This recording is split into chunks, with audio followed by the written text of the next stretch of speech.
Hi guys. A couple of people were asking about the second problem in the challenge, and so I thought I'd work it out with you. First of all, on your page, I'm sure it already has these things filled in. This guy here is a worksheet built for it, and so it has the spot for your variable to be filled in. Like the one I've got on my screen right now wants me to have the satellite have an 80-hour period. I'm sure that value is different for you guys. Okay. Also, they give us a big hint here. They said you need to find an equation for R in terms of the givens, capital T, which is period, big M, which is the mass of the Earth, and big G, the universal gravitational constant. Start by setting your two equations for acceleration equal, then rearrange the orbital period equation to solve for T and substitute. Finally, solve for R and plug in. Okay, here's the deal.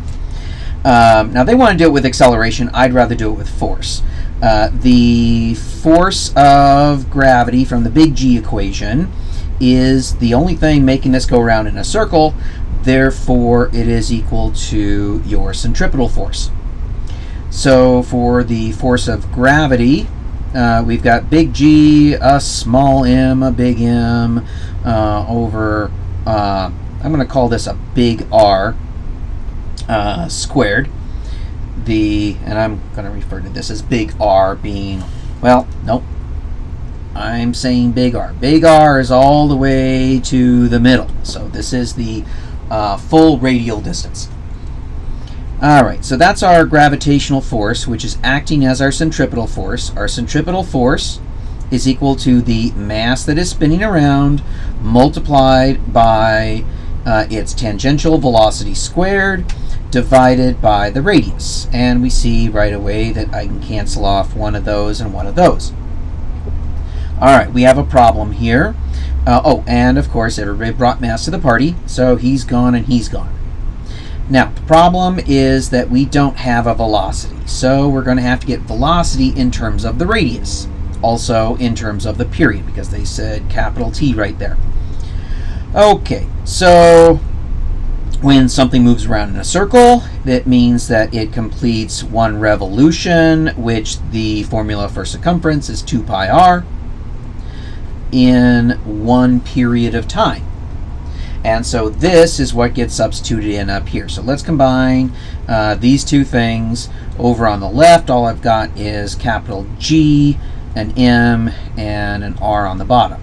Over on the right, all I've got is V squared. V is this stuff. So that's going to be 4 pi squared times R squared divided by T squared. When we multiply both sides by R to make this R join the other ones, this one goes away and this guy becomes a cube. Alright, and we're trying to figure out, the first thing they want is the orbital radial distance. So we're solving for R. So the T squared is going to come up here. So we've got capital G times the mass of the Earth times the period squared equaling 4 times pi squared. So I'm going to divide that out. 4 pi squared. All of that junk is equal to R cubed.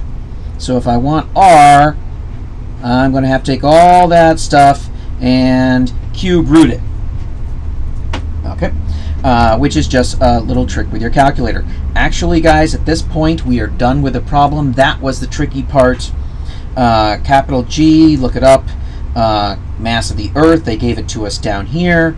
The period is what they gave you. Be warned, that period needs to go in seconds. Otherwise, it's not SI and it's not going to work. And whoops, I made the same mistake I made the last time I did this problem. I left the square off of my pi.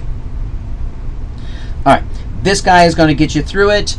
That answer is this one here. How far is it above the surface of the Earth? That's going to be minus the radius of the Earth. That's going to be the big R. Oops, not equals. equals the big R we just figured out minus the radius of the Earth. And at what speed does a satellite need to orbit? Once you have, well, you're just going to go back to this equation over here and plug in the full R up there and that period again in seconds in order to find your answer. I hope that helps.